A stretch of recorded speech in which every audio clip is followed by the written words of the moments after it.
Go ahead and log into your WordPress website, and it's going to take you to the dashboard, which looks like this. Once you're in the dashboard, you're going to go ahead and you're going to look at your home page of your website. The black bar at the top quickly allows you to add new posts, pages, or new media.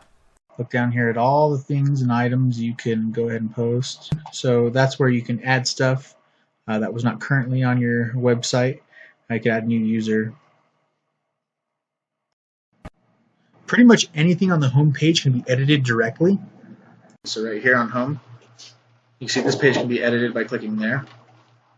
I could also edit only this one section up here on the top of this home page by clicking here, because we actually built it in Live Composer. So whenever I click there on edit, this Live Composer plugin allows us to drag and drop edit. So you'll see here, this page was created in Live Builder. Open it in Live Composer to make any content or design changes. So you'll see here, this was generically in there. Welcome to your site. This is your homepage site. So this is what's not being shown. In order to actually edit this, you have to open in Live Composer, or you can click down here also, click in Live Composer, where it was warning this. That'll let you know if it's showing a Live Composer page. So this plugin is really awesome because you can just drag and drop the items in there. Any other page, like things down here, down below, can be edited by clicking on that. So I'm going to come up here, and you can see I'm going to edit this in the WordPress editor. I'm going to get rid of this section.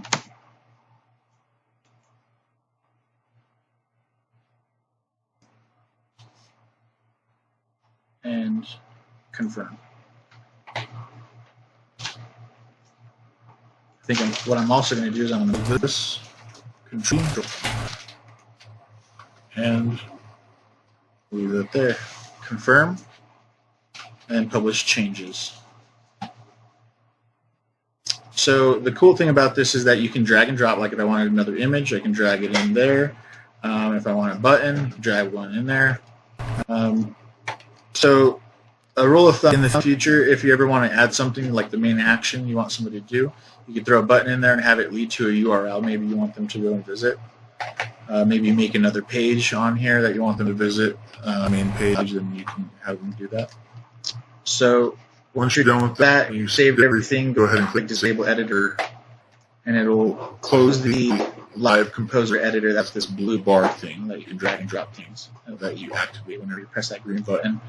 But if I wanted to edit this right here, I can click on it, edit, and you'll see it'll open up just like a Word document here. It'll have the little options with font and everything like that right here. And you can edit directly on here. You can also change any images. I just took these images directly from Facebook. So, and by the way, after you're done editing from this area, though, you have to click this blue button, Update, but you can also preview your changes. If you want to instead not use this editor and you want to use Live Composer, click right here, this Open in Live Composer button, and you'll use that instead. But I would recommend copying this first before you open it in Live Composer and dropping it in there if you want to keep any of this content. And so I'm also going to show how to, I'm going to show how to post a new blog posting. So if you update a video to YouTube and you want people to know about it, you're going to want to make sure you come down here to post, make a new posting. And this is a blog posting, or you can come over here and click Add New Post. You can also view any of your old postings and edit them, put tags, categorize them, so you can put categories there and have that as a category. And then, as I was mentioning, you just click on it, and when you're in there, you just paste any sort of YouTube URL, and it'll automatically embed in there. But the thing that you need in order for it to update to Facebook and show everybody on Facebook, so you don't have to do that anymore, and Twitter and other things like that, you need to go down here to plugins, and I've already installed the plugins, but I have not activated them. So all you have to do is, I wanted you to get sort of the hang of that and kind of see this. So whenever I click Add New, I can see new plugins. There's thousands of new plugins that you can install, which are pieces of software that are already made for you. This is the Jetpack for WordPress that I have installed on there, and this is what posts out to social, your social sharing. So you have to just click Activate on it, and once you click Activate, it'll go through a whole setup process. I'm not going to do it because you need to do it from your computer and go ahead and activate your accounts. Other than that, if you want a faster WordPress website, the faster you make it, the better. You can install something like this. If you want to make things like this, you can make a forum. This one right here, you can make a community.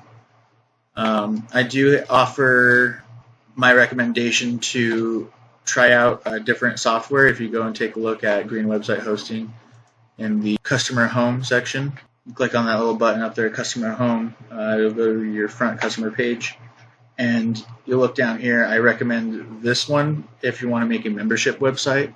I do believe they do have a really good price going on right now for the plugin. This is a drag and drop software that makes membership websites.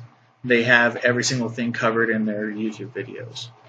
So that's why I personally like it, because I learned from YouTube, and that's why it helps. But this one is the free drag and drop website builder that I've installed already to the website. But these, if it's not, you'll have to come over here and you can click on that and then download the plugin and install it. And the way you do that is, if you're going to install it, you have downloaded it. You're going to make sure to come in here, click plugin, add new, but you're not going to go and search through the plugins that are down below and listed that are featured. Because this has literally a library of thousands of plugins. I mean, you look up a feature, I bet you'd have anything. You could probably put push notifications to people's cell phones. Whenever you update, I bet all sorts of things. So, if you were going to upload a plugin from your actual computer that you downloaded, you click Upload Plugin, obviously. Choose the file, install it, and it should be a zipped file. So, if you have any questions about that, feel free to let me know. This is if you want to change themes. Maybe you see a different theme that you like. Go ahead and click Add New, and then it'll go and show you a whole library of thousands of different themes that you can personally customize. I edited the actual code of this theme to match the description, and you can see there's tons of different themes that you can do it. And as with that, I'm going to go ahead and close out of this. But yeah, you just click on it, install, and then you'd have to activate the theme just like plugins work.